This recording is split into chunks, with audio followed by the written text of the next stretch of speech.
देना है। भूले चुके भी किसको दुख मत दो, बुरे वचन कहना, क्रोध करना, डांटना, यह सब दुख देना है। प्रश्न है, माया बच्चों की परीक्षा किस रूप में लेती है? उस परीक्षा में अड़ुल रहने की विधि क्या है?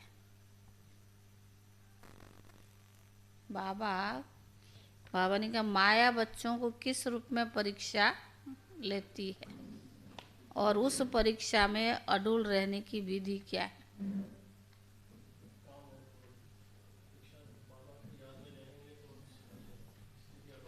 याद ही मुख्य है। उत्तर है, मुख्य परीक्षा आती है काम और क्रोध के रूप में।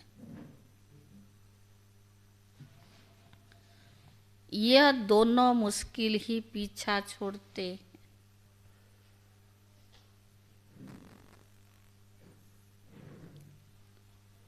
क्रोध का भूत घड़ी घड़ी दरवाजा खड़काता है। क्रोध का भूत घड़ी घड़ी दरवाजा खड़काता है, देखता है यह कहाँ भू भू भू भू तो नहीं करते हैं। कुत्ता कैसे भूखता है? भू भू। हाँ, तो बाबा ने कहा, बाबा भी देखता है कि यहाँ कहाँ भी ये भू भू तो नहीं करते। अनेक प्रकार के तूफान दीपक को हिलाने की कोशिश करते। अनेक प्रकार के तूफान दीपक को हिलाने की कोशिश करते हैं।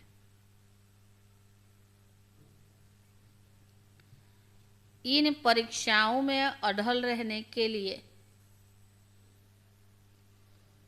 एक सर्वशक्तिवान बाप से योग रखना है। इन परीक्षाओं में अड़ल रहने के लिए एक सर्वशक्तिवान बाप से योग रखना है। अंदर खुशी के नगाड़े बजते रहे।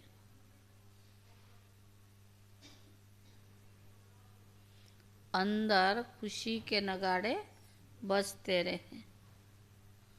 ज्ञान और योग बल ही इन परीक्षाओं से पास करा सकता है।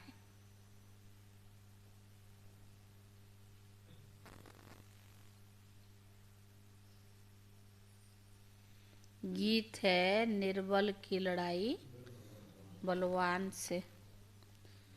ओम शांति। बच्चे समझते हैं और बाप भी समझाते हैं कि तुम फिर से आए हो पारलौकिक बाप से और सब है लौकिक बाप के पास। यहाँ है सब आसुरी बुद्धि, सतयुग में है देवी बुद्धि। आसुरी के बाद फिर देवी जरूर बनना है। आसुरी और देवी, पतित और पावन में फर्क बहुत है। तुम बच्चे जानते हो हम पावन थे, फिर रावण ने पतित बनाया है। अभी फिर बाप द्वारा हम फिर से पावन दुनिया का वर्षा ले रहे हैं। सतयोगी राज्य भाग्य का, वो भी 21 जन्मों के लिए।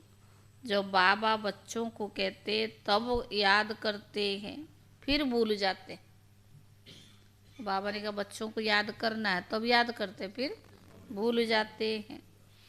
तो बात याद रहती है और फिर औरों को समझाने के लिए दिल में टपकती है। याद नहीं होगी तो दिल से टपकेगी नहीं। फिर वो खुशी का उछल भी नहीं आएगी, मुरझाई शकल दिखाई पड़ेगी। अभी तुम जानते हो हम फिर से गवाया हुआ सतियों का राज्य भाग्य ले रहे हैं। वो जो क्रिश्चियन से राज्य गमाया था फिर लिया, परंतु माया ने हमारा राज्य छीना है, यह कोई को पता नहीं है। क्रिश्चियन से तो राज्य लिया है हठ से, भूख हड़ताल आदि करके। यहाँ तो कोई भी बात नहीं तुम्हारी दिल में है। हम 5000 वर्ष पहले माफिक फिर से राज्य भाग्य प्राप्त करते हैं बाबा की श्रीमत पर चलने से। इसमें तलवार आदि चलाने की बात नहीं देते। कहते बच्चे स्वीट टेम्पर बनो, आपका मिजाज मीठा बनाओ, बहुत बहुत मीठे बनो। सतयुग में शेर बकरी इकट्ठे जल पीते थे, एक दो में प्यार में रहते थे, दुख का बार नहीं होता था। यहाँ तो दुख का बार बहुत होता है। काम कटारी चलाना ये क्या है? दुख की बार है। किसी को बुरे वचन कहना व क्रोध करना, ये डांटना, ये भी क्या है? दुख देना है। बाबा कहते किसको ये दुख नहीं देना है। अपना मिजाज बहुत बहुत मीठा बनाओ, भूले चुके भी दुख देने का काम नहीं करो। श्री कृष्ण के लिए कहते इतनी रानियों को भगाया, तो भी कहते भगाया सुख देने के लिए। अब तुम समझ गए हो ना, ये श्री कृष्ण की बात नहीं। बाबा ने कहा भागवत के साथ गीता के साथ श्री महाभारत लड़ाई का भी कनेक्शन है। अभी वही संगम युग है। श्री कृष्ण का तो नाम ही नहीं है, श्री कृष्ण की राजधानी है। सतयुग में श्री कृष्ण ने कोई पतित को पावन बनाने के लिए कभी राखी नहीं बांधी है। यह तो पतितों को पावन बनाने का उत्सव है। सो भी पतित पावन परमात्मा है, ना कि श्री कृष्ण है। श्री कृष्ण का जन्म तो कहाँ होता है? सतयुग में होता है। वहाँ तो कंस रावण सुपने का आदि हो ना सके। यह समय आसुरी संप्रदाय है। इन सब बातों को तुम बच्चे समझते हो, तुम्हारी बुद्धि में है। हमने बेहद के बाप से अनेक बार राजयोग सीखा और 21 जन्म राज्य पद पाया, फिर माया ने राज्य भाग्य गमाया। जो माँ बाप दादे के दिल पर चढ़े हुए बच्चे हैं वही तख्त नशीन बनेंगे। जो फरमानदार नहीं वो क्या पद पाएंगे? बाबा का कहना ही नहीं मानते तो क्या पद पाएंगे? पद पाना चाहिए सूर्यवंशी, नहीं तो पाई पैसे का दास दासी जाकर बनेंगे। बाप दादा की आज्ञा पर नहीं चलते हैं। ब्रह्मा के मत भी मशहूर है, शिव बाबा का श्रीमत भी मशहूर है। तो ब्रह्मा और शिव बाबा के साथ इन्हों के औलाद की भी मत मशहूर होनी चाहिए। उनकी औलाद कौन? ब्रह्मा कुमार कुमारियाँ। तुमको शिव बाबा और ब्रह्मा बाबा दोनों की मत पर चलना चाहिए, तब तो श्रेष्ठ बनेंगे ना। माता पिता भी श्रेष्ठ बनने के लिए कितनी अच्छी धारणा करते हैं। सब बच्चों को पढ़ाते हैं। मुरली सब बच्चों के पास जाती है। इनका पार्ट ही है पढ़ाने का। कई बच्चे ऐसे भी हैं जो माँ बाप से भी अच्छा पढ़ाते हैं। शिव बाबा को तो बात ही ऊंच ठहरी, परंतु मम्मा बाबा से भी इस समय होशियार बच्चे हैं। भले संपूर्ण तो कोई बना नहीं है, कुछ ना कुछ कांटे भी लगते हैं, माया का बार भी होता है, दीवे को तूफान लगते हैं। जितना ज्ञान और योग में रहेंगे तो इस घृत से तुम्हारी ज्योत भी जग जाएगी। कोई दीपक में घृत थोड़ा कम हो जाता है तो लाइट भी कम हो जाती है। कोई का दीपक बहुत अच्छा जलता रहता है। ज्ञान योग दोनों सही है तो दीपक जलता रहता है। आत्मा रूपी दीवे को भी तूफान लगता है। तूफान तो लगेंगे। बाबा कहते नंबर 1 अनुभवी तो मैं हूँ, ब्रह्मा बाबा। रुस्तम से जरूर माया भी रुस्तम होकर लड़ेगी। बाप समझाते हैं दिव्य ऐसे ऐसे तूफान आएंगे, परंतु कर्म इंद्र से कोई पाप नहीं करना। आत्मा को बहुत ऐसे ऐसे जैसे संकल्प भी आएंगे, तूफान भी आएंगे, लेकिन बाबा ने कहा कोई विकर्म नहीं करना। कोई ने कहा तो एक कान से सुन, दूसरे कान से निकाल दिया। ऐसे अभ्यास करना पड़े। क्रोध भी मनुष्य की पूरी तरह से सत्यानाश कर देता है। यह बड़ी परीक्षा होती है। क्रोध का भूत आकर दरवाजा ठोकता है। देखें यह भू भू करते हैं। अगर कोई भू भू करने लग पड़ते तो दिया भी बुझ जाता है।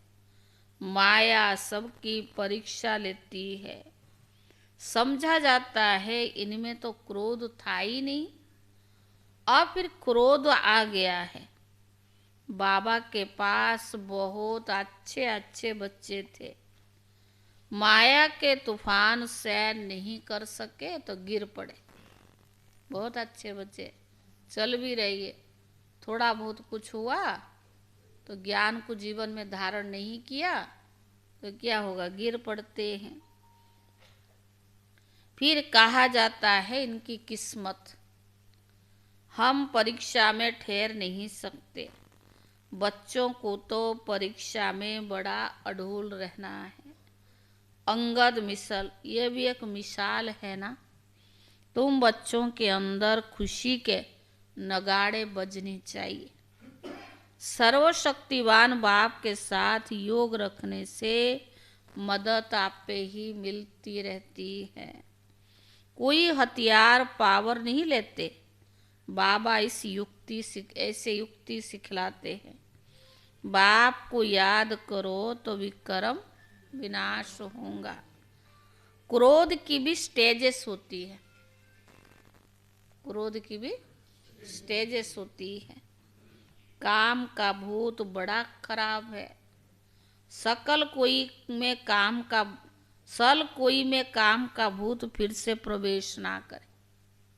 छोड़ दे, माना पहले प्रतिज्ञा भी कर लेते हैं हम विकार में नहीं जाएंगे, फिर कोई ना कोई बात हुआ, ज्ञान योग की कमी हुई तो वो भी वापस आ जाता। उनको योग बल से निकाल देना है। योग से ही क्रोध का भूत भी निकलता है। घड़ी घड़ी दरवाजा खटकाते हैं। कहाँ मार्जिन देखी तो घुस पड़ते। जहाँ हमारी कमजोरी है फिर वहाँ घुस आता है।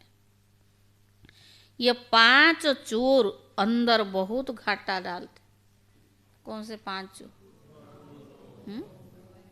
काम, क्रोध, लोभ, मोह और भी बहुत सारी है, लेकिन मोटा तो यही है ना। सेकंड नंबर है क्रोध। हम कितने साहूकार थे, 5 विकारों ने कितनी कंगाल बना दिया है। इनका बड़ा सरदार है काम। सेकंड नंबर है क्रोध।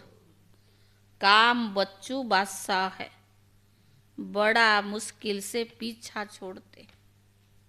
इतना जल्दी पीछा नहीं छोड़ता है। ये तो बहुत स्ट्रांग चाहिए ना, विकारों की बोल वाला है दुनिया में। बाबा ने कहा ऐसे में अपने को बहुत मजबूत ज्ञान योग से बनानी पड़ेगी। बड़ा भारी दुश्मन है। पंखा चलाना ये वाला तो बहुत तंग करते हैं। बिचारी अबलाएं कितनी मार खाती है, उन्हों की फरियाद सुनी नहीं जाती है। यह फरियाद सिर्फ एक बाप ही सुनने वाला है, परंतु वह भी बस सच्चे होंगे उन्हों की सुनेंगे। बाबा भी झूठ मूठ नहीं सुनता है, तो सच्चे हैं उनकी सुनता है, झूठों की नहीं। तो यह विकार मनुष्य को एकदम डट्टी बना देता है। क्रोध की बीमारी उथल पड़ी तो क्रोध अपनी भी सत्यानाश करता है और दूसरों को भी खुराक बंद हो जाती है, हंगामा होता है ना। तो बाबा से जो खुराक लेने आते हैं उनका वो बंद हो जाता है, इन्हों पर बंधन आ जाता है। फिर उनकी अविनाशी भविष्य जन्म जन्मांतर की आजीविका बंद हो जाती। माना कोई बंधन वाले हैं, यज्ञ में आते हैं या उनका चोरी से आते हैं, लेकिन किसी भी कारण से किसी के साथ कुछ अनबनी हो जाता है, फिर जब ये बातें पता पड़ती है तो उनको बंधन लगता है, बंधन में आ जाते, आने नहीं देते। तो पाप किसके ऊपर चढ़ता है? हमारे बजाय से भगवान का ज्ञान सुनना कोई बंद कर दे तो पाप किसके ऊपर चढ़ेगा? तो बाबा ने कहा उनकी दूसरों की भी खुराक बंद हो जाती है, हंगामा होता है। तो बाप से जो खुराक लेने आते उनका बंद हो जाता है, उन पर बंधन आ जाता है। फिर उनकी अविनाशी भविष्य जन्म जन्मांतर की आजीविका बंद हो जाती है। ऐसे जो परम पिता परमात्मा से वर्षा लेने में विघ्न डालते हैं उन पर कितना पाप पड़ेगा, बात मत पूछिए। वह जैसे कि अपने ऊपर कृपा के बदले श्राप डालते हैं। कोई ट्रैक्टर भी बन जाते हैं, कितने नुकसान करते हैं। भगवान के निंदक भी बन जाते, कितने नुकसान करते। भविष्य हीरे जैसा जीवन बनाने में रुकावट पड़ती है।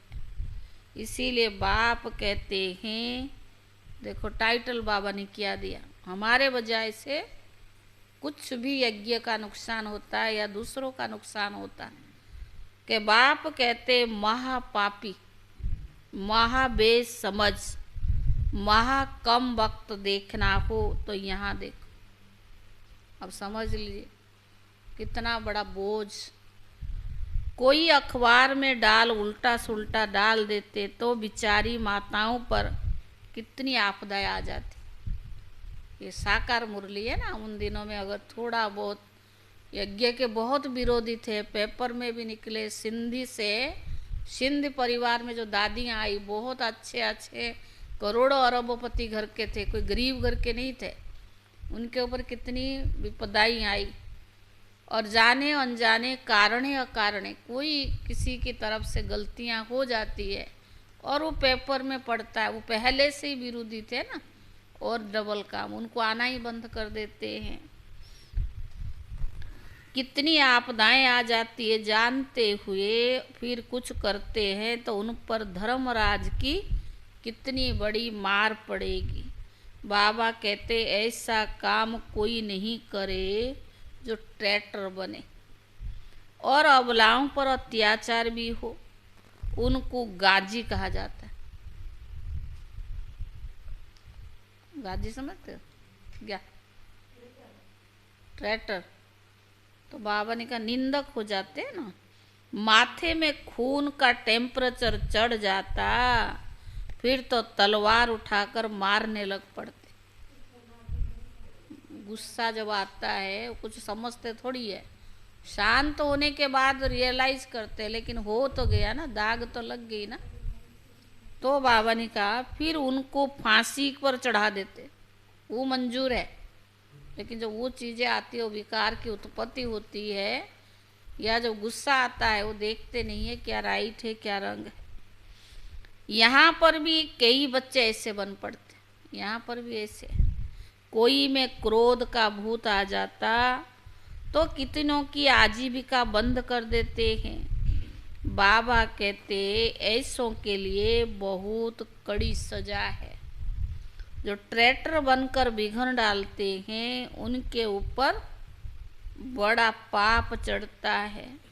चढ़े तो चाखे बैकुंठ का रस और गिरे तो एकदम चकनाचूर। या बैकुंठ का मालिक या फिर नौकर चाकर, ऐसा काम जो करेगा इतना ही पाप आत्मा भी बनेगा। बहुतों को दुख देने के निमित्त बन जाते हैं। बाबा को तरस पड़ता है, माताओं का तो रिगार्ड रखना है, वंदे मातरम गाई जाती है। बाप आकर कलश माताओं पर रखते हैं, उन पर बहुत अत्याचार भी होते हैं। तो सीखी ले दे बच्चों को मदद बहुत देनी चाहिए। अगर कोई मदद के बदले और ही उल्टा काम करते तो कितना नुकसान हो जाएगा। बहुत सपूत बनना है। अरे असुरों को देवता बनना है ना, हम सब क्या है, असुर ही तो है। 5 भी हाँ, अरे थे तो सही ना, बाबा हमें देवता बनाने आया है, बाकी संपूर्ण थोड़ी बन गए, फिर यहाँ थोड़ा बैठे रहते। कोई ना कोई विकार का परसेंटेज तो है ना। तो बाबा ने कहा असुरों को देवता बनाना है। बाबा तुम्हारा जीते जी नया चित्र बनाते हैं। आर्टिस्ट लोग चित्र बनाते हैं ना, फिर जो बहुत अच्छा बनाते हैं उनको इनाम भी मिलता है। ये बाप कहते हम ज्ञान और योग बल से तुम्हारे ऐसे चित्र बना रहा हूँ जो तुमको ये शरीर छोड़ने के बाद एकदम फर्स्ट क्लास शरीर मिल जाएगा। तो मनुष्य से देवता बन जाओगे। ज्ञान और योग बल से तुम कितनी गोरे बन जाते हो। बाबा जैसा फर्स्ट क्लास कारीगरी कोई होता नहीं। ऐसे क्या थे और बाबा हमें क्या बना देता है। तो बाबा जैसा फर्स्ट क्लास कारीगर कोई होता नहीं बनाने की।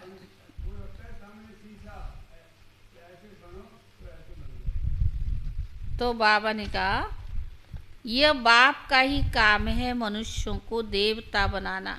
यह है नंबर 1 सर्विस जिससे सारी दुनिया पलट जाती है। उस स्वीट फादर को कोई जानते नहीं, सर्वव्यापी कह देते हैं। मनुष्य की बुद्धि में यह नहीं कि यह नरकपति दुनिया है, यह सिर्फ तुम बच्चों की बुद्धि में है। बड़े बड़े करोड़ोंपति का सब धन मिट्टी में मिल जाएगा, बड़े दुखी होकर मरेंगे।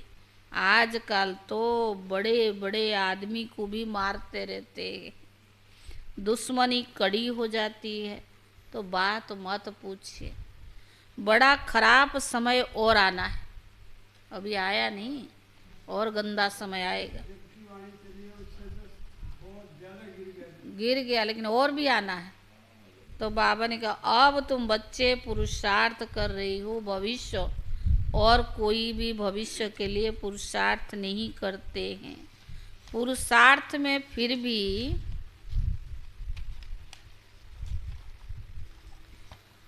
भी माया भुला देती है, फिर जैसे कि वैसे बन जाते। माया एकदम मुंह फेर देती है, इसलिए बहुत बहुत संभाल करनी है। जितना हो सके खुशी से बाबा को याद करना है। हम बाबा से 21 जन्म सुख का फिर से वर्षा ले रही हैं। बाबा को याद करने से खुशी होगी। वो इन आँखों से महल आदि देखते हैं तब तो खुशी होती है ना। तुम दिव्य दृष्टि से अथवा ज्ञान की तीसरे नेत्र से जानते हो कि हम बाबा से सदा सुख का वर्षा लेते हैं। अगर बाबा की मत पर चलेंगे तो खुशी का वर्षा भी तब मिलेगी, बाबा की मत पर चलेंगे तो। सावधान तो करते रहते हैं बच्चे, श्रीमत पर चलकर बहुत बहुत मीठे बनो। चुप रहो और बाप को याद करो। बहुत बहुत मीठा बनो, चुप रहो और बाप को याद करो। तुम बच्चों जैसा सौभाग्यशाली इस सृष्टि पर कोई है नहीं। तुम स्वर्ग का मालिक बनते हो, वहाँ बड़ा सुख है। यह भी जानते हैं राजयोग वही सीखेंगे जो कल्प पहले सीखे होंगे। तुम देखते हो पंडे सर्विस कर फूलों को व कलियों को भगवान के पास ले आते हैं, फिर उन्हों को सर्विस के ऑफरिंग भी मिलती है। ज्ञान है बहुत सहज, इस जीवन को मोस्ट वैल्यूबल कहा जाता है। पत्थर से हीरा जैसे गरीब से साहूकार बनते हैं। गाया भी हुआ है अतीन्द्र सुखमय जीवन गोप गोपियों से पूछो। कौन से गोप गोपियां? जैसे बाबा ने सुनाया है, ये बड़ी लॉटरी है। बाप स्वर्ग का रचयिता है, तो बाप और स्वर्ग को याद करना बहुत सहज है। विश्व का मालिक बनना कम बात थोड़ी है। वहाँ दूसरा कोई धर्म होता नहीं। बच्चे जान गए कि हमने आधा कल्प अनेक प्रकार के दुख देखे, द्वापर से लेकर अब बहुत अच्छा पुरुषार्थ कर लेना चाहिए। इस दुनिया में कोई सुख हो ही नहीं सकता, वहाँ तो सुखी होंगे। ऐसे सुख के राज्य में ऊंच पद पाने में मजा बहुत है। बॉक्सिंग में घड़ी घड़ी थप्पड़ खाते गिरते रहना है, गिरते नहीं रहना है। विकार ने गिरा तो एकदम जोर से चोट लग जाएगी। अगर विकार में चले गए, गिर गए तो एकदम चोट लग जाएगी। क्रोध भी बहुत खराब है, घड़ी घड़ी चोट नहीं खाना चाहिए, नहीं तो गिर पड़ेंगे। अच्छा मीठे मीठे सिकीले दे बच्चों प्रति माता पिता बाप दादा का याद प्यार और गुड मॉर्निंग। रूहानी बाप की रूहानी बच्चों को नमस्ते। रूहानी बच्चों की तरफ से रूहानी बाप दादा को याद प्यार और नमस्ते नमः। धारणा के लिए मुख्य सार, ऐसा कोई भी कर्म नहीं करना है जो अपने ऊपर कृपा के बजाय श्राप आ जाए। ऐसा कोई भी कर्म नहीं करना है जो अपने ऊपर कृपा के बजाय श्राप आ जाए। कोई भी भूत के बस ट्रैक्टर कभी नहीं बनना है। कोई भी भूत के बस ट्रैक्टर कभी नहीं बनना है। दूसरा, श्रीमत पर बहुत बहुत मीठा बनना है, चुप रहना है।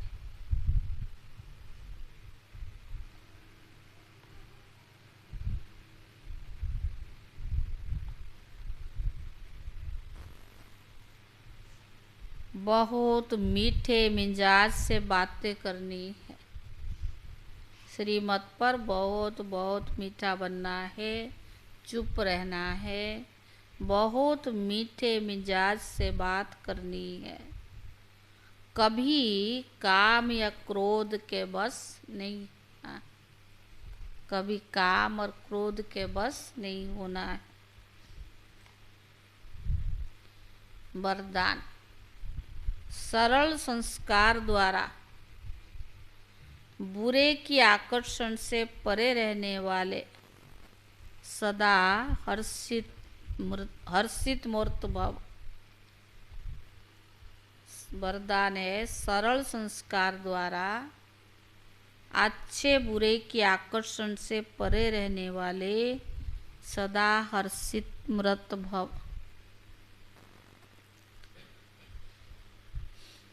अपने संस्कारों को ऐसी सरल यानी इजी बनाओ तो हर कार्य करते भी इजी रहेंगे, माना सरल रहेंगे। यदि संस्कार टाइट है तो सरकमटेंशन भी टाइट हो जाते हैं। यदि संस्कार टाइट है तो सरकमटेंशन भी टाइट हो जाते। संबंध संपर्क वाले भी टाइट व्यवहार करते।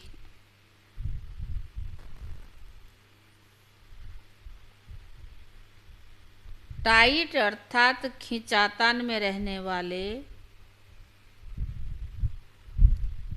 टाइट अर्थात खींचातान में रहने वाले, इसीलिए सरल संस्कार द्वारा ड्रामा के हर उद्देश्य को देखते हुए